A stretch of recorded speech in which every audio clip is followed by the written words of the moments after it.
बिस्मिल्लाहिर्रहमानिर्रहीम। अस्सलाम वालेकुम स्टूडेंट्स। आज हम पढ़ेंगे 9th class chemistry chapter number 1 fundamentals of chemistry में। आज का हमारा टॉपिक है कंपाउंड के बारे में। कंपाउंड क्या होता है, सबसे पहले डेफिनेशन देखते हैं। Compound is a substance. सबसे पहले ये क्या है, सब्सटेंस। सब्सटेंस मतलब एक शय है। अब शय हमने पढ़ा था, शय क्या होती है, मादे की खालिस हालत, जो भी खालिस हालत में मौजूद होता है वो शय कहलाता है। इसके लिए सब्सटेंस के लिए दो शराइत का लाज़िम है, एक तो सेम टाइप ऑफ एटम होने चाहिए और एक फिक्स रेशियो होनी चाहिए। कंपाउंड के लिए भी यही कंडीशन है, सेम टाइप ऑफ एटम होने चाहिए और फिक्स रेशियो होनी चाहिए। लेकिन यहाँ पे कंपाउंड में जो सेम टाइप ऑफ एटम वाली बात है वो थोड़ी सी चेंज हो जाती है, इसमें और भी एटम मिक्सअप हो जाते हैं। अच्छा, अब सबसे पहले तो कंपाउंड है, उसके लिए क्या होना चाहिए, सब्सटेंस होना चाहिए मेड अप ऑफ 2 और मोर एलिमेंट्स, जो 2 या 2 से ज्यादा एलिमेंट का बना होता है। कंपाउंड देखें, इसकी कंडीशन जो सब्सटेंस वाली थी वो चेंज हो गई है।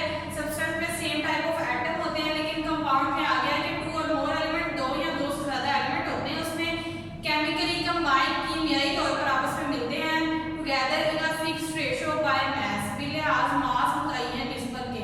ये एक ऐसी शय है जो 2 या 2 से ज्यादा एलिमेंट्स के कीमियाई तौर पर मुतय्यन निस्बत बिलिहाज मास के मिलने से वजूद में आता है। हम बात करते हैं फिक्स्ड रेशियो मतलब मुतय्यन निस्बत क्या होती है कि कंपाउंड के लिए मुतय्यन निस्बत का होना लाजमी क्यों है।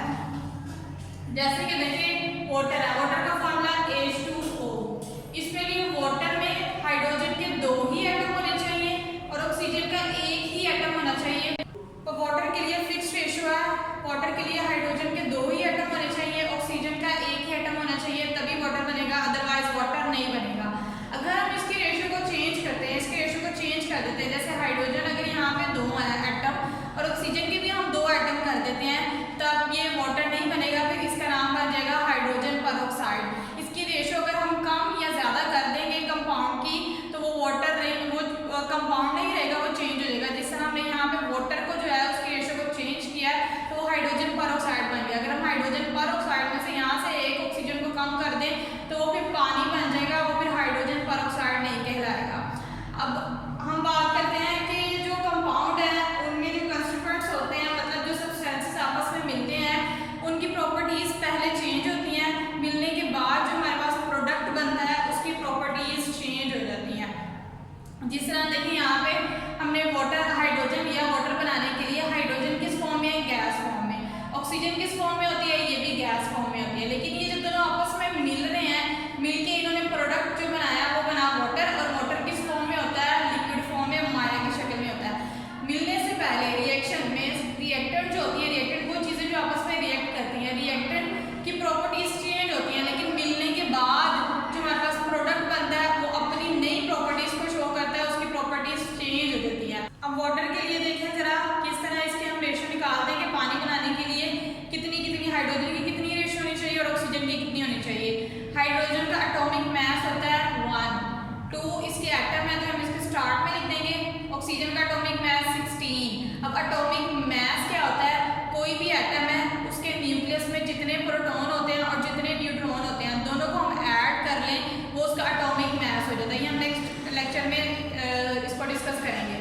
अब देखिए यहाँ पे 2 1 2 रेशो 16। अब 2 1 2 इसकी कटिंग करेंगे, 2 1 2 2 8 16। तो वाटर बनाने के लिए हाइड्रोजन और ऑक्सीजन की रेशो कितनी होनी चाहिए, 1 और 8। 1 और 8 रेशो होगी तो वाटर बनेगा, अदरवाइज नहीं बनेगा।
सोडियम का एटॉमिक नंबर 11। एटॉमिक नंबर हम कहते हैं नंबर ऑफ प्रोटॉन्स को, मतलब इसके सेंटर में न्यूक्लियस में प्रोटॉन्स कितने हैं 11। अब number of proton equal to number of electron, जितने प्रोटॉन होते हैं उतने ही बाहर इलेक्ट्रॉन होते हैं।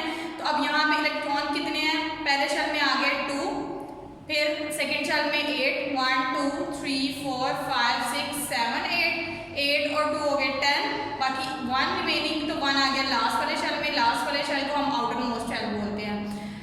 क्लोरीन है, क्लोरीन के आउटर मोस्ट शेल में 7 इलेक्ट्रॉन है, इसका एटॉमिक नंबर है 17, मतलब इसके न्यूक्लियस में प्रोटॉन है 17 और इलेक्ट्रॉन भी है 17। डिस्ट्रीब्यूशन ऑफ इलेक्ट्रॉन देखिए, फर्स्ट शेल में 2 इलेक्ट्रॉन, सेकेंड शेल में 8 electron and outermost shell में 7 इलेक्ट्रॉन। देखिए ये 1 2 3 4 5 6 7 इलेक्ट्रॉन है। अब हमने पढ़ा हुआ है कि किसी भी एटम ने अपना स्टेबल होने के लिए इसको क्या करना पड़ता है, अपने ऑक्टेट में ऑक्टेट कंप्लीट करना पड़ता है, मतलब आउटर मोस्ट शेल में 8 इलेक्ट्रॉन्स कंप्लीट करने पड़ते हैं।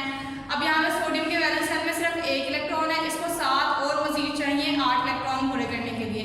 क्लोरीन के वैलेंस शेल में 7 इलेक्ट्रॉन है, मजीद इसको 1 इलेक्ट्रॉन चाहिए। तो यहाँ पे सोडियम क्या करेगा, अपना इलेक्ट्रॉन डोनेट कर देगा।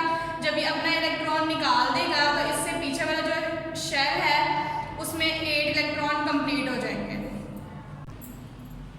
अब देखिए सोडियम ने अपना 1 इलेक्ट्रॉन लूज कर दिया, तो इसका जो इनर शेल था वो इसका आउटर मोस्ट शेल बन गया, उसमें 8 इलेक्ट्रॉन्स कंप्लीट हो गए हैं 1 2 3 4 5 6 7 8। अब ये इलेक्ट्रॉन जो है वो एक क्लोरीन ले लेगा, क्लोरीन लेके अपने आउटर मोस्ट शेल में 8 इलेक्ट्रॉन कंप्लीट कर लेगा 1 2 3 4 5 6 7 8। अब ये भी स्टेबल हो गया, ये भी स्टेबल हो गया, दोनों स्टेबल हो गए। अब दोनों ने साथ मिलकर रहना है NaCl की फॉर्म में, सोडियम क्लोराइड बन गया, सॉल्ट बन गया सोडियम क्लोराइड। अब इसमें देखिए जरा, यहाँ से सोडियम ने अपना इलेक्ट्रॉन कंप्लीटली ट्रांसफर कर दिया क्लोरीन को, complete transferring of electron from one atom to another atom called ionic compound. तो ये इनके दरमियान में जो कंपाउंड बना है उसको हम बोलते हैं आयनिक कंपाउंड। और इस तरह के कंपाउंड जिनमें आयनिक बॉन्ड पाया जाए उसके कंपाउंड को हम बोलते हैं फॉर्मूला यूनिट्स। मतलब सिंपली कहें हम तो ऐसे कंपाउंड जिनमें आयनिक बॉन्ड बनता है, जिसमें इलेक्ट्रॉन की ट्रांसफर होती है कंप्लीट, तो हम उनको नाम देते हैं फॉर्मूला यूनिट्स का। अभी हमारे पास इसको हम आयनिक कंपाउंड भी कह सकते हैं और फॉर्मूला यूनिट भी कह सकते हैं।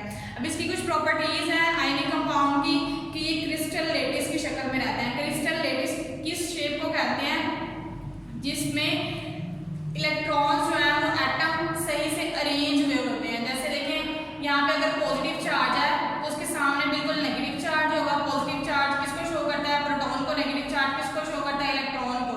चार्जेस जो होते हैं वो सामने सामने होंगे। यहाँ पे अगर पॉजिटिव है तो इसके इर्द गिर्द देखें, यहाँ पे भी नेगेटिव है और यहाँ पे भी नेगेटिव चार्ज है। अगर ये पॉजिटिव है तो इसके इधर भी नेगेटिव, इधर भी नेगेटिव, इधर भी नेगेटिव। इस तरह ये जो शेप बनती है वो क्रिस्टल लेटिस की शेप है। और इन्होंने क्योंकि इनके ऑपोजिटली चार्जेस आए ने इनको बहुत स्ट्रॉन्गली अट्रैक्ट किया होता है, घेरे हुआ होता है, बहुत मजबूती के साथ जकड़ा हुआ होता है। इसी वजह से इनके जो मेल्टिंग पॉइंट है और बॉइलिंग पॉइंट है वो बहुत ज़्यादा होते हैं, क्योंकि इसको तोड़ने के लिए हमें बहुत ज़्यादा हीट करनी पड़ती है, हीट देनी पड़ती है।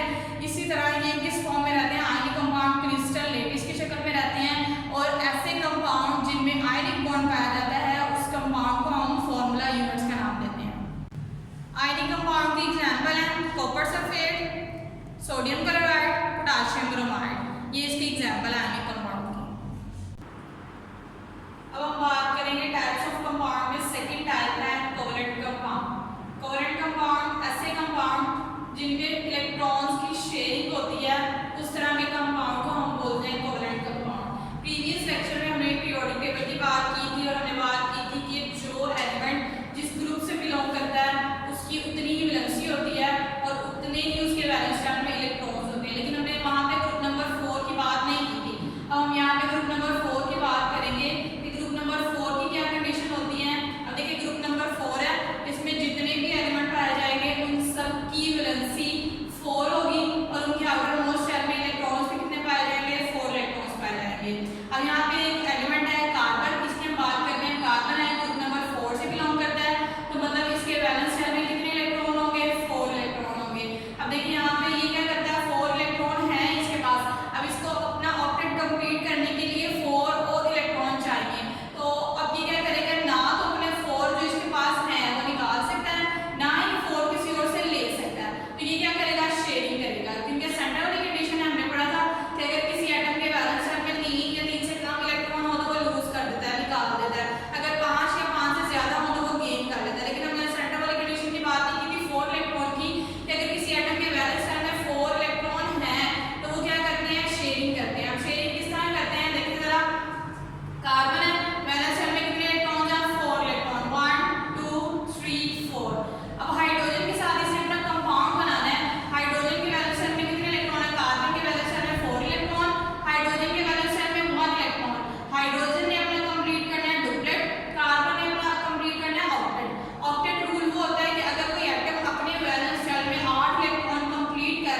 अब ये दोनों आपस में क्यों मिले हैं, कैसे मिले हैं और क्यों इलेक्ट्रॉन की शेयरिंग हुई है। अब क्लोरीन के वैलेंस शेल में 7 इलेक्ट्रॉन्स 1 2 3 4 5 6 7, इसको क्या करना है, एक मजीद और चाहिए अपना ऑक्टेट कंप्लीट करने के लिए। हाइड्रोजन को भी एक चाहिए अपना डुप्लेट कंप्लीट करने के लिए। तो इस तरह के एटम जिनमें एक एक इलेक्ट्रॉन जो जिनको चाहिए होता है वो भी आपस में क्या कर लेते हैं, शेयरिंग कर लेते हैं। अब ये दोनों आपस में क्या कर लेंगे, इलेक्ट्रॉन की शेयरिंग कर लेंगे, ये वाला और ये वाला दोनों पेयर बन जाएंगे। हाइड्रोजन का डुप्लेट कंप्लीट हो जाएगा और क्लोरीन का ऑक्टेट कंप्लीट हो जाएगा। तो रिजल्टेंट हमारे पास कोवेलेंट कंपाउंड बन जाएगा हाइड्रोक्लोरिक एसिड। देखिए जरा यहाँ पे हाइड्रोजन का ये डुप्लेट कंप्लीट होगा, ये इसने इलेक्ट्रॉन की शेयरिंग कर ली और क्लोरीन का ऑक्टेट कंप्लीट हो गया। तो ये हमारे पास हाइड्रोक्लोरिक एसिड बन गया। अब इस तरह के कंपाउंड जिनमें कोवेलेंट कंपाउंड पाया जाए उनके फॉर्मूला को हम नाम देते हैं मॉलिक्यूलर फॉर्मूला का। हमने अभी आयनिक कंपाउंड की बात की थी कि आयनिक कंपाउंड ऐसे कंपाउंड जिनमें आयनिक बॉन्ड पाया जाए उसके जो फॉर्मूला बनता है उनको हम नाम देते हैं फॉर्मूला यूनिट्स का। तो इस तरह जिनमें ऐसे कंपाउंड जिनमें कोवेलेंट बॉन्ड पाया जाए उन फॉर्मूला को हम नाम देते हैं मॉलिक्यूलर फॉर्मूला का। मॉलिक्यूलर फॉर्मूला कह लें या फिर कोवेलेंट कंपाउंड कह लें, एक ही बात है। अब हम बात करेंगे कि कुछ कंपाउंड और उनके केमिकल फॉर्मूलाज हैं। पानी, सबसे पहले वाटर है, वाटर का फॉर्मूला होता है H2O। नेक्स्ट फॉर्मूला है सोडियम क्लोराइड जिसको हम खाने का नमक भी बोलते हैं। सोडियम क्लोराइड में देखिए आपने फॉर्मूलाज कैसे बनाने हैं, बहुत इजी है। सोडियम का सिंबल क्या होता है, Na, और क्लोराइड का Cl, क्लोरीन बन गया। तो इसको हम जब बोलेंगे तो sodium chloride. Silicon dioxide, silicon रेत, डाइऑक्साइड हम रेत को भी बोलते हैं। सिलिकॉन का सिंबल होता है Si, डाई मतलब 2, ऑक्साइड वर्ड ऑक्सीजन से, ऑक्सीजन से रिलेट करता मतलब ऑक्सीजन के एटम कितने हैं, यहाँ पे 2 एटम है तो ऑक्सीजन के नीचे क्या लगा देंगे, 2 लगा देंगे तो सिलिकॉन डाइऑक्साइड। नेक्स्ट है सोडियम हाइड्रोक्साइड। सोडियम हाइड्रोक्साइड को हम आम जुबान में कास्टिक सोडा भी बोलते हैं। सोडियम का सिंबल देखिए क्या होता है Na, हाइड्रो मतलब H, ऑक्साइड मतलब O, ऑक्सीजन से शो कर रहा है। अगर आपको सिंबल आते हैं तो फॉर्मूलाज बनाना कोई मुश्किल का बात नहीं है। सोडियम कार्बोनेट जिसको हम धोबी सोडा भी बोलते हैं, जो कपड़े धोने के लिए धोबी यूज करते हैं। सोडियम Na, कार्बोनेट का सिंबल CO3, साथ में इनके बैलेंसिंग के लिए 2 और 3 इनके एटम्स हैं और 10 H2O, Na2CO3 dot 10 H2O, sodium carbonate धोबी सोडा। नेक्स्ट है कैल्शियम ऑक्साइड क्विकलाइन, कैल्शियम मतलब Ca, oxide O, calcium carbonate इसको हम लाइमस्टोन बोलते हैं, स्टोन कहते हैं पत्थर को। कैल्शियम कार्बोनेट संगमरमर के पत्थर बनाने के लिए इस्तेमाल किया जाता है। कैल्शियम का सिंबल Ca, कार्बोनेट का सिंबल CO3। शुगर चीनी, इसका फॉर्मूला C12H22O11। सल्फ्यूरिक एसिड इसको हम केमिकल का बादशाह, किंग ऑफ केमिकल्स भी बोलते हैं। इसका फॉर्मूला H2SO4, अमोनिया NH3। ये सारे के सारे कंपाउंड और उनके केमिकल फॉर्मूलाज हैं, सिंबल याद करने हैं। सिंबल याद करेंगे तो फॉर्मूलाज बनाना कोई मुश्किल बात नहीं है। अब बात करेंगे मिक्सचर की। डेफिनेशन है when 2 or more elements and compounds mix up physically without any fixed ratio, जब 2 या 2 से ज्यादा एलिमेंट या कंपाउंड बगैर किसी मुतय्यन निस्बत के आपस में मिले। जैसे कि हमने कंपाउंड में बात की थी कि उसमें क्या होनी चाहिए, फिक्स्ड रेशियो होनी चाहिए। अगर फिक्स्ड रेशियो नहीं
अब हम बात करें पहले होमोजीनियस मिक्सचर की। Mixture that have uniform composition, ऐसे मिक्सचर जिनमें अज्जा की तरकीब हर जगह यकसा हो, यकसा मतलब एक जैसी हो, इस तरह के मिक्सचर को हम बोलते हैं होमोजीनियस मिक्सचर। अब इसका क्या मतलब है होमोजीनियस मिक्सचर में? जैसे देखें हवा है, हर जगह हवा की कंपोजिशन, हवा में कौन कौन सी गैसेस पाई जाती हैं?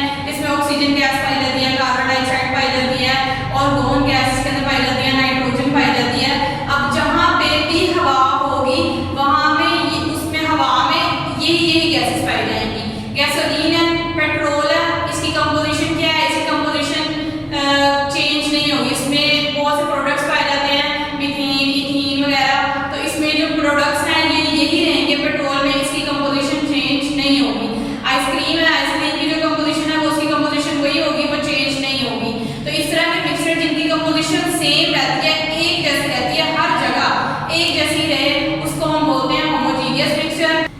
हेटेरोजेनियस मिक्सचर, हेटेरोजेनियस मिक्सचर में mixture that have not uniform composition, ऐसे मिक्सचर जिनमें अज्जा की तरकीब हर जगह यकसा ना हो, मतलब एक जैसी ना हो, उसको हम बोलते हैं हेटेरोजेनियस मिक्सचर। मतलब सॉइल, मट्टी, वुड, लकड़ी, रॉक, चट्टान। चट्टान देखें कई किस्म की होती हैं, उनकी कंपोजिशन चेंज हो जाती है। लकड़ी भी देखें कई तरह की होती है, हल्की, भारी। अब हल्का या भारी होना उनकी कंपोजिशन पर डिपेंड करता है कि उनकी कंपोजिशन क्या है। अगर हल्की लकड़ी है तो उसमें क्या क्या चीज़ें यूज हुई हैं, और अगर भारी है तो उसमें क्या यूज हुई हैं। सॉइल, मट्टी है, हर जगह मट्टी एक जैसी नहीं होती, वो चेंज होती है। अब मट्टी जो है उसकी कंपोजिशन, वो उसका चेंज होना किस पे डिपेंड करता है? उसकी कंपोजिशन पे डिपेंड करता है। तो इस तरह के मिक्सचर जिनकी कंपोजिशन चेंज होती रहे, वो अपनी हालतों को, अपनी जो कंपोजिशन है उसको चेंज करते रहे, तो उस तरह के मिक्सचर को बोलते हैं हेटेरोजेनियस मिक्सचर। ये स्टूडेंट, तो अभी हमने मिक्सचर का जो टॉपिक पढ़ा है, हमने सारा मिक्सचर के बारे में समझा। अब जो मिक्सचर के जो पार्टिकल्स हैं उनको हम सेपरेट भी कर सकते हैं, अलग भी कर सकते हैं। उसके कुछ प्रोसेसेस हैं जिसके जरिए हम मिक्सचर को अलग कर सकते हैं। उसमें सबसे पहला जो है वो है डिस्टिलेशन। डिस्टिलेशन क्या प्रोसेस है? Is a process in which liquid separate from solid. इसमें हम एक लिक्विड पार्टिकल को सॉलिड पार्टिकल से अलग करते हैं बाय हीटिंग एंड कूलिंग। या तो हम उसको हीट करके अलग करते हैं या फिर हम कूल करके अलग करते हैं। अब मैं आपको एक छोटा सा एक्सपेरिमेंट शो करवाती हूँ जिससे हमें डिस्टिलेशन का जो प्रोसेस है वो अच्छे से समझ में आ जाएगा। अब देखें ज़रा कि डिस्टिलेशन क्या होता है। डिस्टिलेशन, इसमें आपको एक रिटोर्ट नज़र आ रहा होगा। रिटोर्ट में हमने सॉल्ट वाटर लिया और इसको हमने हीट करना स्टार्ट कर दिया। रिटोर्ट मतलब एक फ्लास्क है, इसको हमने हीट किया। जब हम इसको मुसलसल हीट करते जाएंगे तो इसमें से जो वेपर्स हैं वो निकलना शुरू हो जाएंगे, बुखारात निकलना शुरू हो जाएंगे। पानी बुखारात की शक्ल में एक बीकर में अलग से जमा होता जा रहा है। सारा का सारा जो पानी है वो बुखारात की शक्ल में अलग एक बीकर में जमा हो जाएगा, और जो सॉलिड पार्टिकल है, सॉल्ट के पार्टिकल हैं, वो नीचे हम मिलेंगे। इस तरह हमने हीट करके डिस्टिलेशन का प्रोसेस जो है वो शो किया, जिसमें हमने एक सॉलिड पार्टिकल को लिक्विड पार्टिकल से अलग किया। नेक्स्ट जो प्रोसेस है वो है फिल्ट्रेशन। फिल्ट्रेशन में भी हम एक लिक्विड पार्टिकल को सॉलिड पार्टिकल से अलग करते हैं, लेकिन वो जो पार्टिकल्स होते हैं वो चेंज हो जाते हैं। डिस्टिलेशन में भी हमारे यही था कि लिक्विड को सॉलिड से अलग किया, लेकिन उसको हम कूल करके या फिर हीट करके अलग कर लेते हैं। और फिल्ट्रेशन में जो फिल्ट्रेशन का जो प्रोसेस है, फिल्टर पेपर्स की मदद लेते हैं हम। With the help of filter paper हम किसी भी सॉलिड पार्टिकल को लिक्विड पार्टिकल से अलग करते हैं। अब देखते हैं हम एक एक्सपेरिमेंट से। देखिए ज़रा, एक हमने स्टैंड लिया, स्टैंड के साथ हमने एक फिल्टर पेपर लिया जिसकी मदद से हम अपने सॉलिड पार्टिकल को लिक्विड पार्टिकल से अलग करेंगे।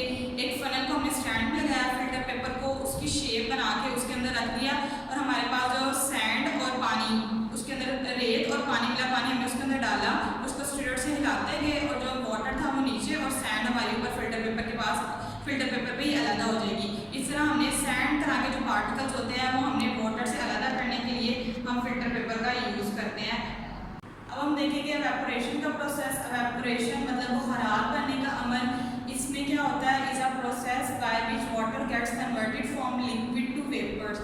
वाटर लिक्विड में कन्वर्ट हो, वाटर जो है वो लिक्विड फॉर्म में होता है।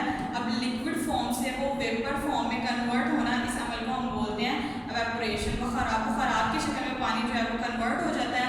अब उसका एक्सपेरिमेंट हम देखते हैं। उसके एक्सपेरिमेंट में क्या है कि जो समुद्रों का जो पानी है उसमें नमकियात पाई जाती हैं, सॉल्ट वगैरह पाए जाते हैं। अब उसके जो सॉल्ट हैं, जब हम समुद्र का पानी है वो जब वेपराइज हो जाता है तो सॉल्ट हमें मिल जाते हैं वापस। अब देखिए ज़रा, इस एक्सपेरिमेंट में समुद्र समुद्र का पानी है, समुद्र का पानी में नमकियात पाई जाती हैं, उसको हम ट्रेस में अलग कर लेंगे। जब हम उसको अलग किया तो अलग कर लिया तो कुछ दिनों बाद हम देखेंगे वाटर जो है वो वेपर होना शुरू हो गया। आहिस्ता आहिस्ता सारा का सारा जो पानी है वो वेपराइज हो जाएगा और जो हमें कॉमन साल्ट है वो हमें मिल जाएगा। पानी का सारा वेपराइज हो गया और बाकी जो उसमें नमकियात वगैरह थी वो हमें मिल जाती है। इस अमल को हम बोलते हैं एवेपोरेशन। नेक्स्ट जो सेपरेटिंग टेक्निक है वो है क्रिस्टलाइजेशन।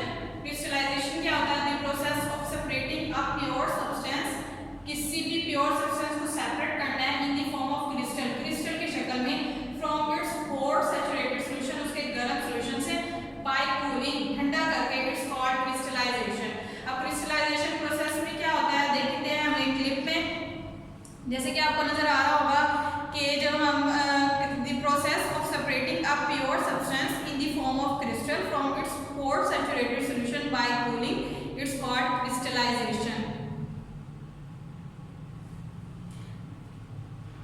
जब हम घर में स्वीट्स बनाने के लिए शुगर सॉल्यूशन बनाते हैं तो हम क्या करते हैं, उसके अंदर वाटर के अंदर हम शुगर ऐड करते हैं, उसके बाद उसको मिक्सअप करते हैं और उसके बाद उसको ठंडा करने के लिए रख देते हैं। जब हम उसको ठंडा करते हैं तो कुछ देर बाद हम देखते हैं कि शुगर के जो फाइन पार्टिकल हैं वो नीचे बैठ जाते हैं। तो चीनी जब नीचे बैठ जाती है तो ये जो बनते हैं ये क्रिस्टल शेप बनती है और क्रिस्टल शेप जो होती है उनकी डेफिनेट ज्योमेट्रिक शेप होती है और ये एक नेचुरल प्रोसेस है। क्रिस्टल फॉर्म में शुगर नीचे बैठ जाती है। नेक्स्ट जो प्रोसेस है वो है मैग्नेटाइजेशन। मैग्नेटाइजेशन वर्ड से पता चल रहा है मैग्नेट इसमें यूज होगा और इसमें क्या होता है, is a process in which solid separate from solid. हम सॉलिड ठोस चीज को ठोस चीज से ही अलग करते हैं by means of magnet, magnet की मदद से। अब देखिए एक्सपेरिमेंट में देखते हैं, इससे हमें मजीद अच्छे से समझ में आ जाएगा। एक्सपेरिमेंट देखें जरा। एक हमने प्लेट लिया, प्लेट के अंदर हमने सॉलिड फॉर्म में सॉलिड फॉर्म हमने डाल दिया, सॉल्ट डाला है, साथ ही हमने उसके अंदर आयरन फिलिंग डाला है। आयरन फिलिंग मतलब लोहे चून, आयरन को क्रश करके डाला है। उसको हमने अच्छे से मिक्सअप कर लिया। मिक्सअप करने के बाद हम क्या करेंगे, इसके ऊपर अपना मैग्नेट रब करेंगे। जब मैग्नेट रब करेंगे तो जितने आयरन फिलिंग्स हैं वो सारे के सारे मैग्नेट के साथ चिपक जाएंगे। मैग्नेट के साथ चिपक जाने के बाद वो उसके साथ में इकट्ठे हो जाएंगे और हमारा जो है वो जो सॉलिड पार्टिकल, दोनों सॉलिड पार्टिकल्स हैं, एक जो है वो लोहे चून है और एक नमक है, दोनों अलग अलग हो जाएंगे। किसकी मदद से? मैग्नेट की मदद से। अब देखिए हमने अपने मैग्नेट को रब करना स्टार्ट किया तो जितने के सारे आयरन फिलिंग्स थे वो सारे के सारे मैग्नेट के साथ चिपके। पूरे सॉल्ट में हम अच्छे से मैग्नेट को रब करेंगे। जितने भी सॉलिड पार्टिकल्स होंगे आयरन के वो सारे के सारे मैग्नेट के साथ चिपक जाएंगे। इस तरह जो हमारे दोनों सॉलिड पार्टिकल हैं वो अलग हो जाएंगे। जो आयरन फिलिंग्स है, लोहे चून है, वो अलग हो जाएगा और जो हमारा नमक है वो अलग हो जाएगा। अब नेक्स्ट हमारा जो टेबल है, देखिए टेबल बना हुआ है 1.4 difference between a compound and a mixture. Compound और मिक्सचर के बारे में डिफरेंस ये हमने इसको डिटेल से स्टडी कर लिया। अब हम कुछ डिफरेंस है वो इसके बारे में देखेंगे। फर्स्ट पॉइंट है, it is form by a chemical combination of atom of the element. ये एलिमेंट के एटम जो है, एटम स्मॉल पार्टिकल है, एलिमेंट बड़ा पार्टिकल है। एटम जब आपस में मिलते हैं तो एलिमेंट बनते हैं।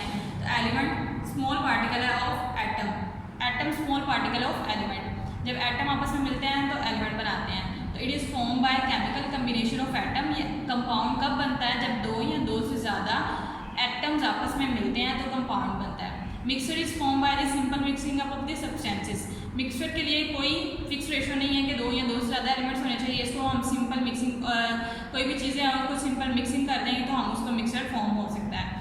The constituents lose their identity and form a new substance having entirely different properties from them. अब इसके अंदर जो चीज़ें होती हैं, जो कंस्टिट्यूएंट्स होती हैं, जो सब्सटेंसेस पाए जाते हैं कंपाउंड में, वो अपनी आइडेंटिटी को लूज़ कर देते हैं और जो नई चीज़ बनती है उसकी प्रॉपर्टीज़ जो होती हैं वो डिफरेंट होती हैं। जैसे कि कार्बन डाइऑक्साइड में हमने देखा था कार्बन प्लस ऑक्सीजन मिलकर बनाएंगे कार्बन डाइऑक्साइड। अब कार्बन जो है वो कोक की फॉर्म है, कोयले की शक्ल है, और ऑक्सीजन गैस की शक्ल है। लेकिन जब दोनों आपस में मिलेंगे तो कार्बन डाइऑक्साइड बनाएंगे। कार्बन डाइऑक्साइड क्या है? गैस है। Mixture show the properties of the constituent. जबकि जो मिक्सचर है उसकी जो प्रॉपर्टीज़ होती हैं वो शो होती रहती हैं, वो अपनी आइडेंटिटी को लूज़ नहीं करते। थर्ड पॉइंट है, compounds always have fix composition by mass. Compound की जो फिक्स कंपोजिशन होती है, जैसे कि हमने वाटर की कंपोजिशन देखी थी। वाटर अगर हमने बनाना है तो हमारे पास 2 हाइड्रोजन होने चाहिए, 1 ऑक्सीजन होना चाहिए, तभी वाटर बनेगा, अदरवाइज वाटर नहीं बनेगा। Mixture do not have fix composition, जबकि जो मिक्सचर है उसकी कंपोजिशन फिक्स नहीं होती, उसको हम किसी तरह से भी बना सकते हैं। फॉर एग्जांपल अगर आपने नॉर्मल लाइफ में एग्जांपल लें तो अगर हमने शरबत पीना है तो शरबत के लिए हमें क्या करना पड़ेगा, अगर जिनको मीठा तेज़ पसंद है तो वो चीनी तेज़ डालेंगे, जिनको हल्की चीनी पसंद है वो हल्की चीनी डाल के बना लेंगे। शरबत दोनों सूरतों में बन जाएगा, अगर चीनी तेज़ डालेंगे तब भी शरबत बन जाएगा, अगर हल्की चीनी डालेंगे तब भी शरबत बन ही जाएगा। लेकिन उसके लिए क्या है, हमें मिक्सर के लिए फिक्स कंपोजिशन होना लाजमी नहीं है। फोर्थ पॉइंट है the components can not be separated by physical means. Compound के जो कंपोनेंट हैं उनको हम तबई तरीक़ों से अलग-अलग नहीं कर सकते। The components can be separated by simple physical method, जबकि जो मिक्सचर के जो कंपोनेंट्स हैं उनको हम अलग कर सकते हैं, जिस तरह भी हमने देखे हैं एक्सपेरिमेंट्स करके, डिस्टिलेशन, फिल्ट्रेशन, मैग्नेटाइजेशन हमने एक्सपेरिमेंट किए हैं, उस तरह से हम मिक्सचर को अलग कर सकते हैं। Fifth point, every compound is represented by a chemical formula. Compound के जितने भी कंपाउंड हैं उनको हम एक केमिकल फार्मूला के ज़रिए जाहिर करते हैं। जिस तरह जो वाटर है उसका फार्मूला H2O, सोडियम क्लोराइड उसका फार्मूला NaCl, लेकिन जो मिक्सचर है इट कंसिस्ट ऑफ 2 और मोर कंपोनेंट्स। मिक्सचर में 2 या 2 से ज़्यादा अशिया शामिल होती हैं and does not have any chemical formula, लेकिन उनका कोई भी केमिकल फार्मूला नहीं होता। 6 वाला पॉइंट है compound have homogeneous composition. Compound की जो कंपोजिशन होती है वो होमोजीनियस होती है, मतलब यूनिफॉर्म कंपोजिशन, हर जगह शय की तरकीब जो होती है वो यकसा ही रहती है। Mixture they may be homogeneous और हेट्रोजीनियस इन कंपोजिशन, ये होमोजीनियस भी हो सकते हैं और हेट्रोजीनियस भी हो सकते हैं। कंपाउंड का लास्ट पॉइंट है compound have sharp and fix melting point. Compound के जो मेल्टिंग और बॉइलिंग पॉइंट होते हैं वो शार्प होते हैं, मतलब फिक्स होते हैं। जैसे कि पानी का आप बॉइलिंग पॉइंट देखें तो 100 डिग्री सेल्सियस होता है। क्यों होता है? क्योंकि इनमें नेगेटिव और पॉजिटिव चार्जेस होते हैं जो एक दूसरे को अट्रैक्ट करते हैं, इस वजह से इनके जो मेल्टिंग और बॉइलिंग पॉइंट है वो बहुत ज़्यादा होते हैं। Mixture do not have sharp and fix melting and boiling point, जबकि जो मिक्सचर है उनका कोई भी मेल्टिंग पॉइंट और बॉइलिंग पॉइंट फिक्स नहीं होता। Thank you.